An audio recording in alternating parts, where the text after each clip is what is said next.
2018. We'll start off the meeting with the Pledge of Allegiance and the invocation tomorrow, and the approval of the minutes of the regular meeting of January 24th, 2018. I don't know, Ms. Coogan, have the draft minutes been circulated at this point? Yes, they have. So any proposals, discussions, corrections for the minutes? Item number 5 is authorization to advertise for bids to furnish and deliver hand soap and hand sanitizer for Fair Acres Geriatric Center for a period of 1 year. Mr. Troilo?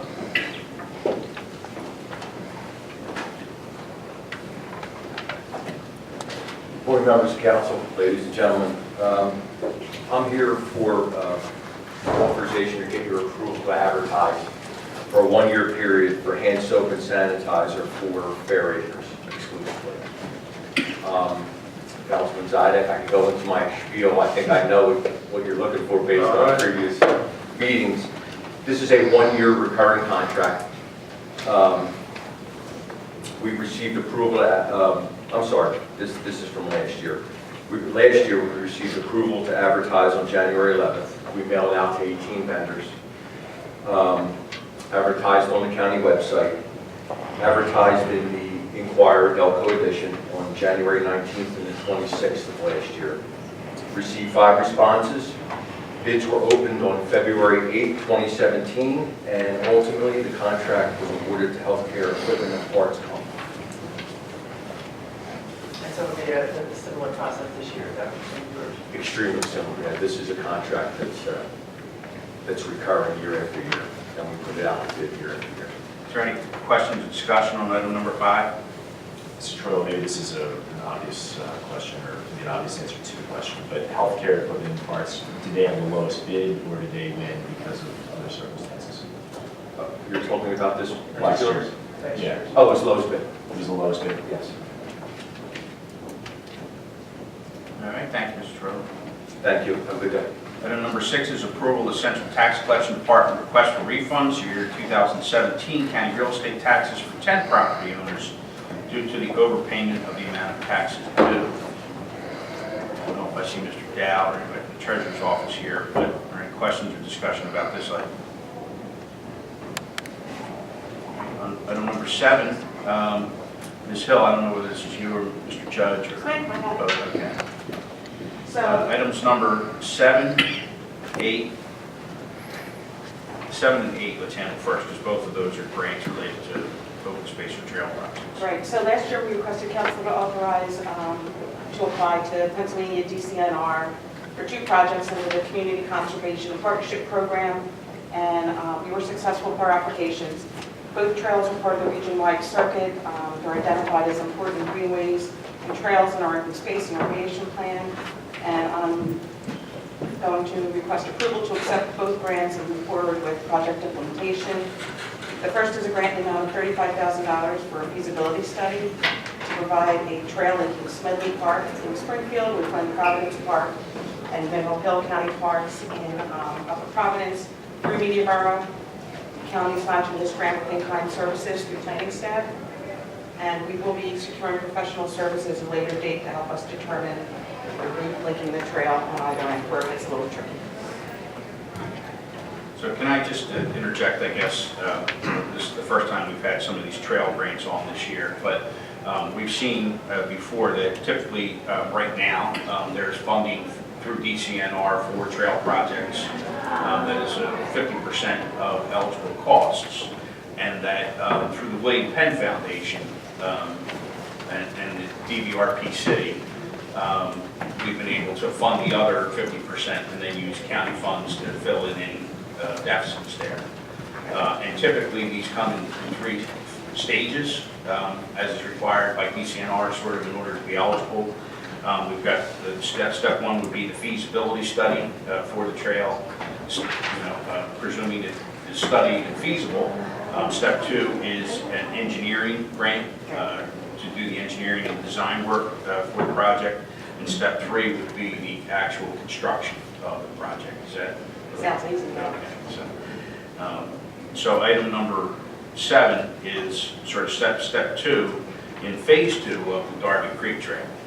And where would the engineering, we're pretty much finished phase 1. We have to have our big opening, but the construction is completed. Yeah, so- Where's phase 2? Why don't you describe where that runs? from? Right, so phase 2 is the $62,800 grant for engineering and design. It will extend the trail from Upper Darby at Kent County Park, which is currently underway, to the Gateway Trail in Lansdowne Borough. It's only 0.5 miles, but it's a critical link to each of the areas.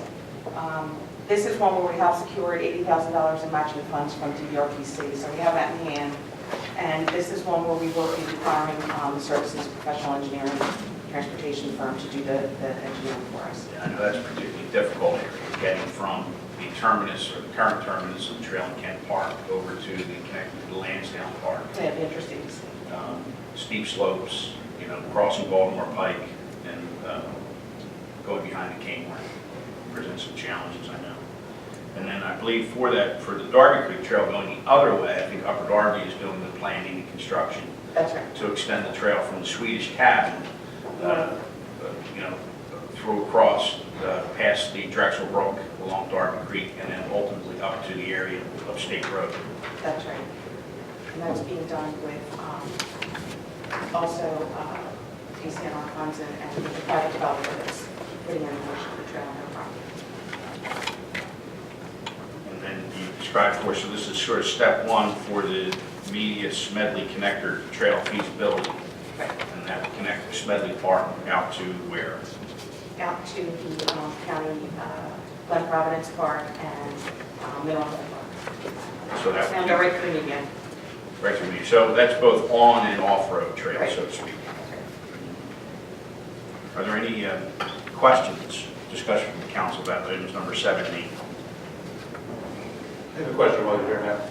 Can you speak about the Chester Creek Trail? What's going on with its extension? I know that part of it's been open, and there's been some discussion about its expansion. Can you speak a little bit about where we stand in that process? Well, the county currently has a engineering grant from DCNR to extend it south towards Bridgewater Road. Brookhaven, is it? It goes to Brookhaven, is it? Yes. It's actually past. Yes. Okay. So we have a grant from the state to do the engineering work? That's right. Where have we hired the engineer then to? That's something big. Okay. Is that something that we should expect to see on the agenda sooner or later? Yes. Okay. Sooner or later? Sooner or later? Sooner, I hope. Okay. All right. Thank you. Correct, there's an RFP that goes out for that, Yes. and has the RFP been issued? No. Okay. So the RFP gets issued when it comes back. The responses get reviewed by both the planning department and, if I recall, the state reviews it also. The state reviews it. The state reviews the RFP before it goes out, and then we'll review it when it comes back. And I expect that we'll be working with the Public Works Department for this project. So based upon the review and recommendations from the state and the planning department, ultimately, there will be an agenda item for us at some point to approve Yeah. the engagement of some engineer or engineers in order. Yeah, I guess there'll be an approval to go out to bid, and then there'll be an approval to, Okay. Are there any other questions about items number 7 or 8? Mr. Chairman, I'm going to reserve my questions for tomorrow until Tuesday meetings are on video. I'd rather not subject to official video. I'd rather not subject our department heads to the same questions 2 days in a row. Whatever your pleasure is, Mr. Mayor. Thank you, sir. Anything else on items number 7 and 8? Item number 9, Ms. Hill.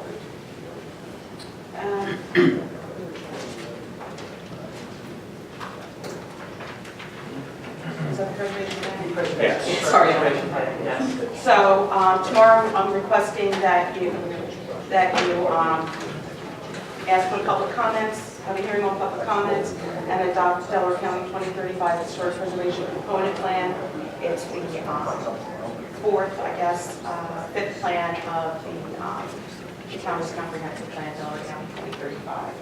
So there has been a 45-day public, I don't expect any public comments tomorrow. There has been a 45-day public comment already period, and we have gotten comments during that period. It's been vetted through the Delaware County Planning Commission, and they are recommending adoption.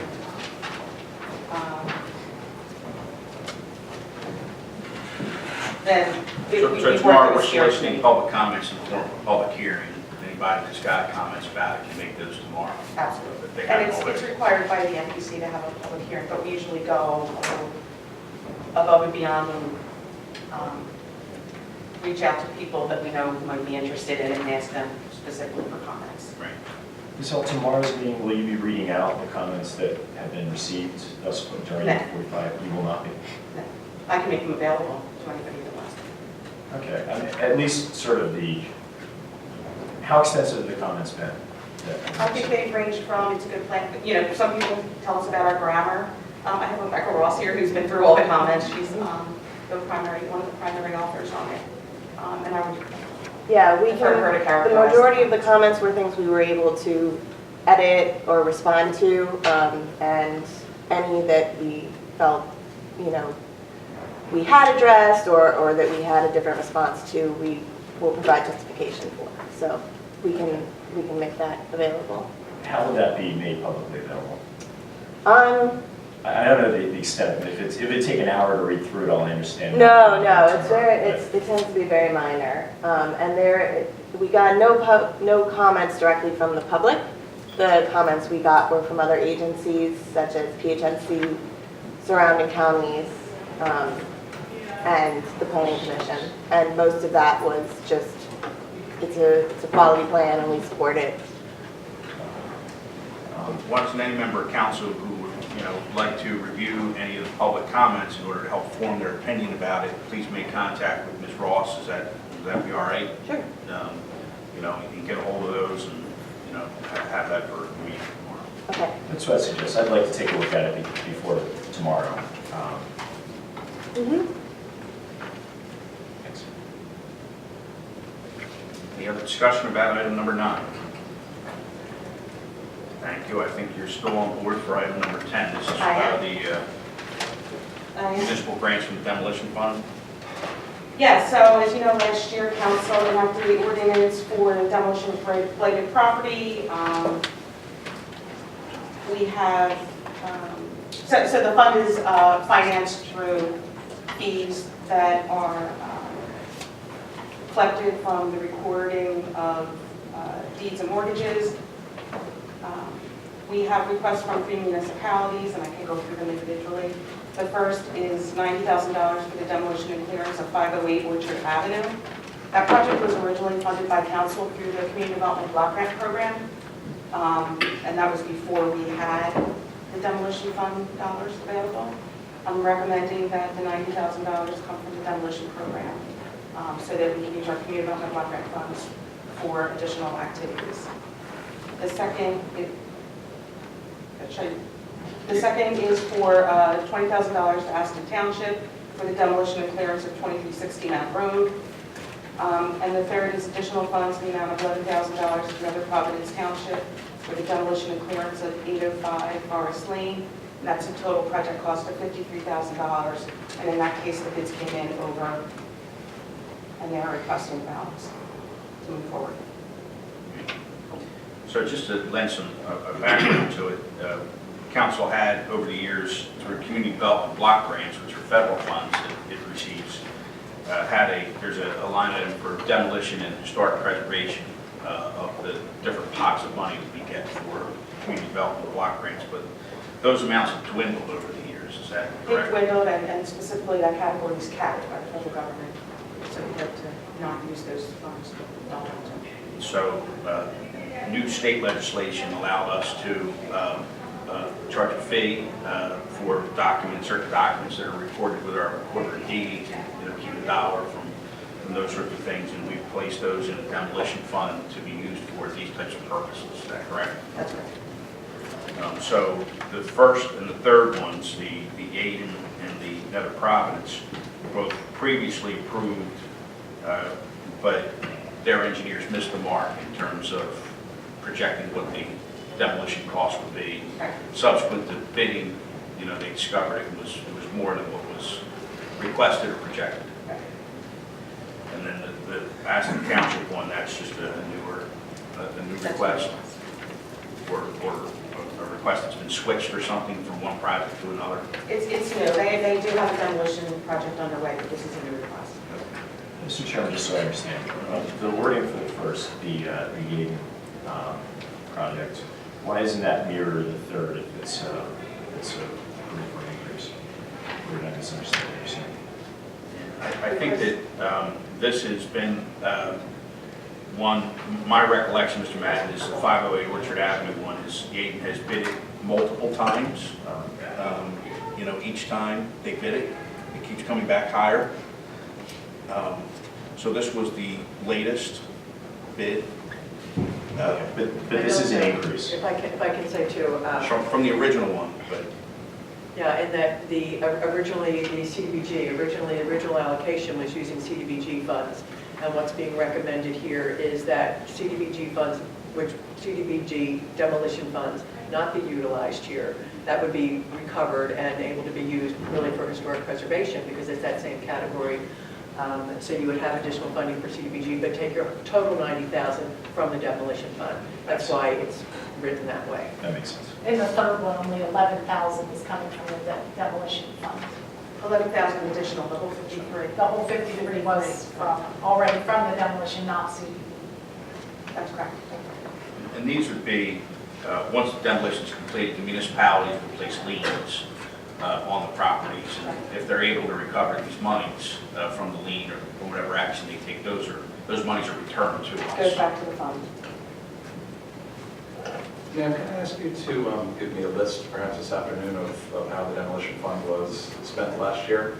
Well, the demolition fund just came into existence February of 2017. Okay. And so and it took a while to get enough money to actually do enough projects. I think we're coming like $35,000 or $36,000 a month, depending on the month. And so we've allocated money to Nether Providence, and I believe there was a Darby Borough project, and there was another Providence allocation in here.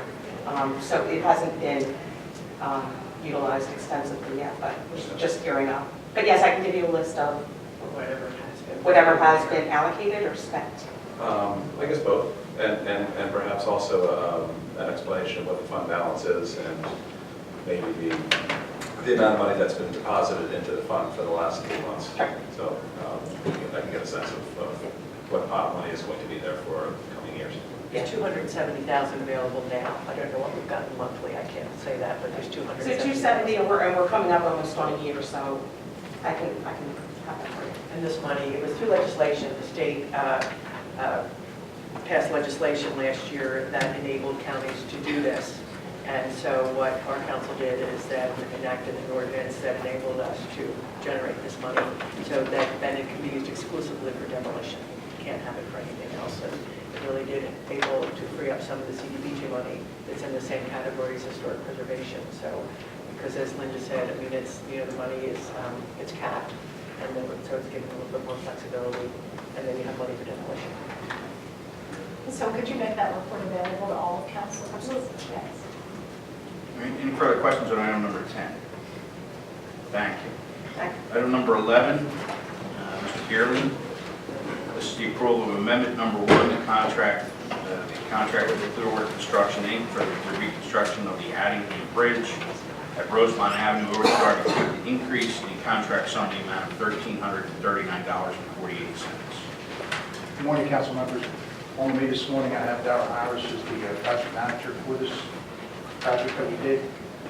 The original cost of this was $1,866,000. This is an increase due to some striping that had to be done, and this was an oversight actually on the part of PennDOT for the bridge. This is what they actually had to do was for the handicap, going to the handicap ramps, they actually had to use some thermoplastic striping that goes down. These thermoplastic lines have to be approximately 96 inches apart, and this is something that PennDOT had overlooked when they did the original oversight. This is actually from CMS, which is the Engineering Construction Management Service of PennDOT.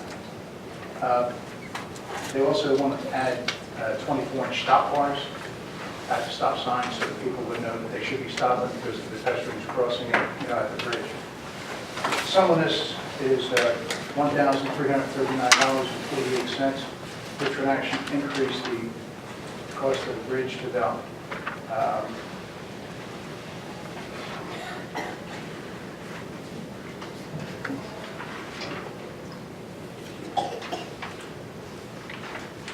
$1,867,339.48.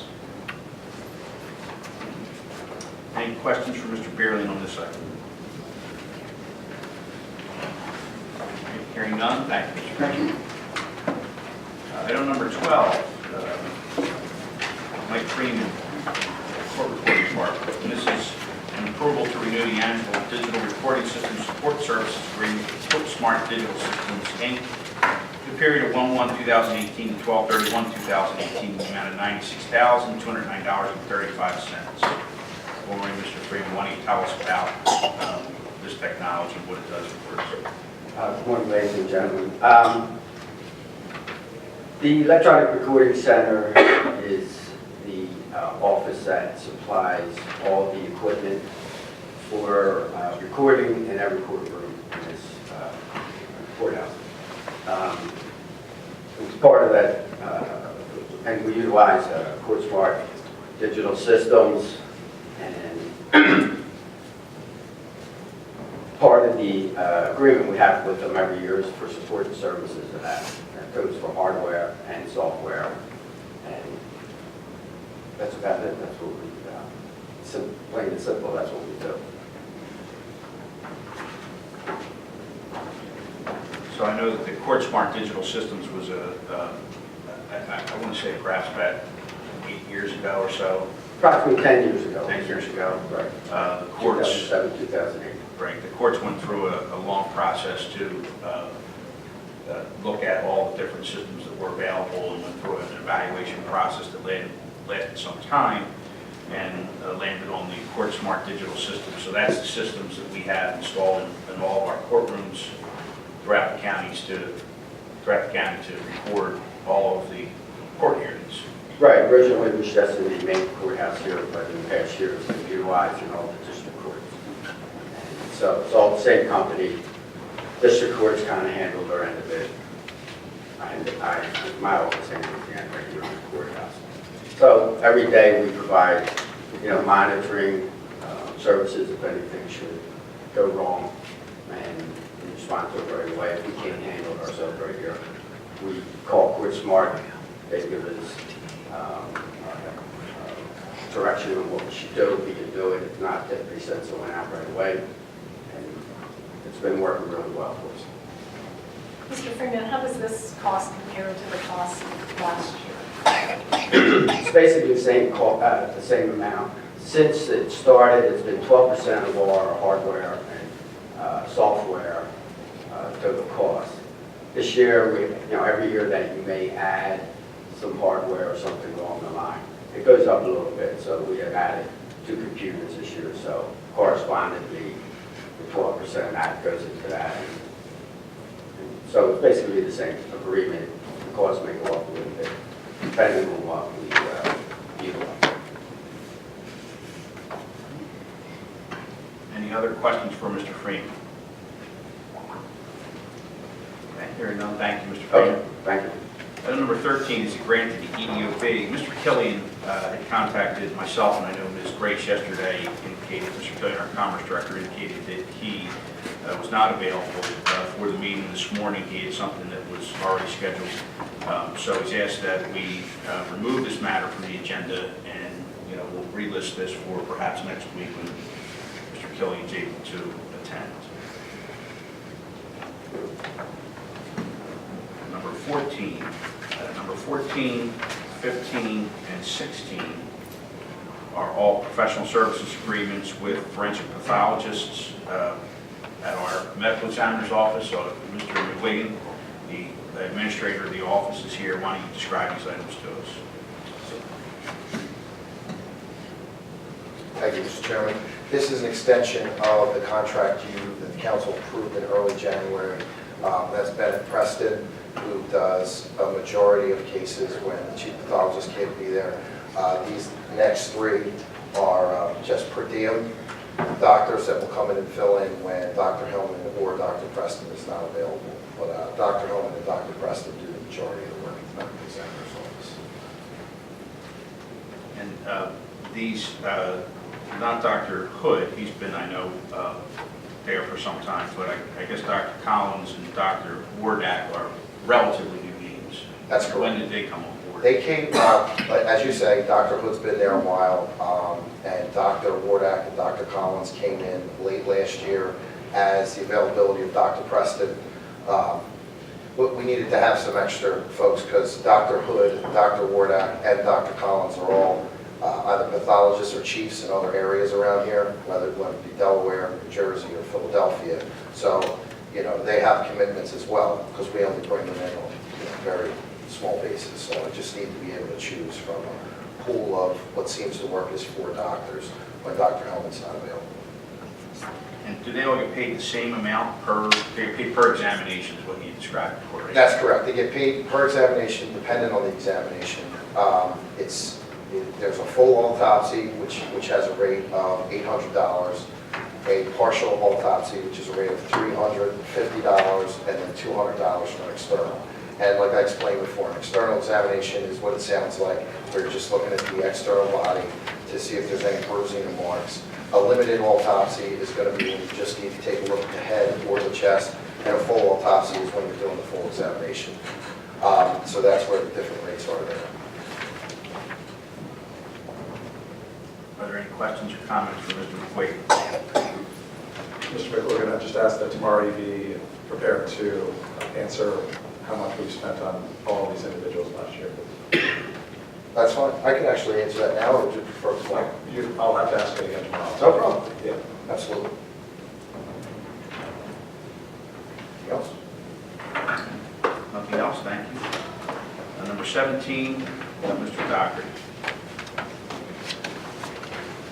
Good morning, Mr. Chairman, members of council. I will be asking for the approval of the gambling prevention grant to the Chester Education Foundation tomorrow. The Chester Upland School District has been targeted for prevention due to the fact that there is a casino in the school district. The Chester Education Foundation is the entity that does the prevention work in the school district. They do after-school programs, all different types of prevention in addition to gambling. The funds for this, the $27,354, come 100% from the state, the Department of Drug and Alcohol Programs.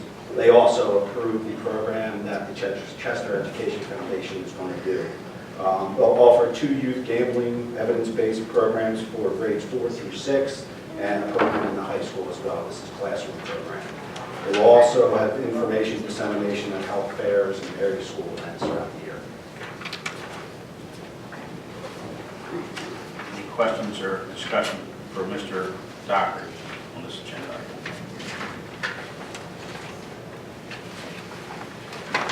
Thank you, Mr. Doherty. Number 18 is the approval of a memorial erected on the grave of Mr. Brown Wharton, deceased service person. There are 2 items that were old business items that we need to consider on the agenda, and that would be sort of going in order, the report of the meetings committee that Ms. Marone and Mr. Madden had provided to us last week. So we'll have the consideration of the acceptance and implementation of that report. And then the second matter would be the any discussion from the, I guess we'll call it the Pipelines Committee, where Mr. Madden and Mr. Zidek and myself have worked on that.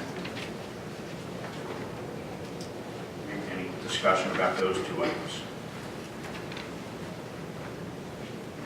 Number 19 is the resolution granting February's Heart Health Month. Sorry, John, just real quickly. Sure. With regard to the report of the meetings committee, the consideration of the implementation, do we have, I would ask if that committee could report what we are going to be moving on tomorrow? What is the plan? I think the plan is that we will circulate something very shortly to be considered tomorrow.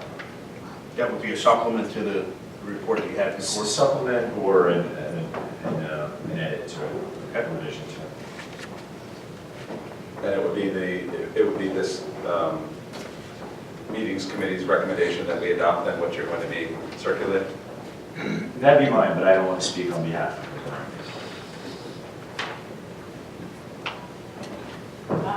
I just want to be prepared for tomorrow's meeting and understand what we're going to be moving on. So I think we're going to adjust the document and present that back out, and we can have discussion on it tomorrow at the meeting. If there are any concerns. All right, any other discussion on those items? Number 19, the resolution declaring February as Heart Health Month. I think there was a thought, a prevalent thought, although not unanimous thought, to move item number 19 to the front of the agenda. Ms. Coogan, perhaps after item number 3, after the invocation, seen as the potential length of the meeting and some of the guests that we had for that agenda item may have limited time. I'll put it as number 3 then. Oh, no, number 4. Thank you. Item number 20 is the request by the Controller's Office for payment of current bills.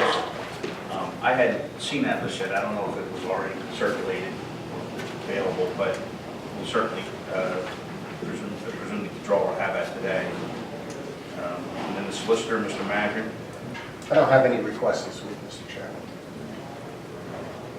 So that brings us to item number 22, and that would be the public comment portion of our meeting. So if any of the members of the public here have any comment on the agenda items that we had, please step forward to the microphone and give us your name and address and let us know what your comment is. Margie McAvoy, 412 Old House Lane, Middletown. I have a really simple request. If the agenda could include the name and department of the person who is coming to speak in support of the agenda item, it would be really helpful for the public to understand how county government works, who these people are. You all know who they are. We don't know who they are. We hear their name. I don't know what department they're from. It would just be really helpful, wouldn't cost anything, and would improve the transparency. So I suggest that to the meetings committee. Thank you. Well, I'll make sure I'll do it. I've tried to, whenever we've had a department head or somebody come, to state their name and state their department, where they're from. It'd be nice to have one piece of paper. Any other members of the public?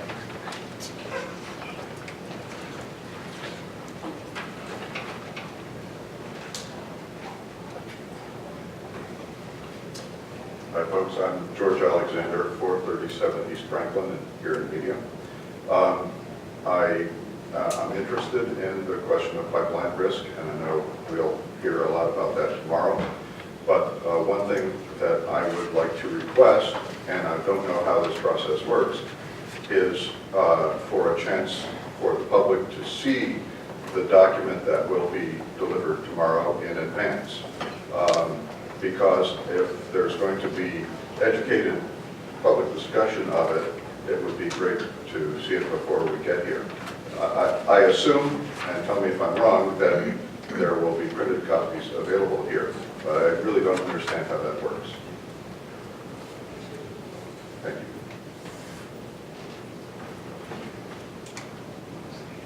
Are there any other members of the public who wish to comment? If not, a motion to adjourn would be in order. Mr. Chairman, I'd like to make a motion to adjourn. Is there a second? Second. Second the motion. All in favor, signify by saying aye. Aye. Any opposed? The ayes have it. Thank you, everyone.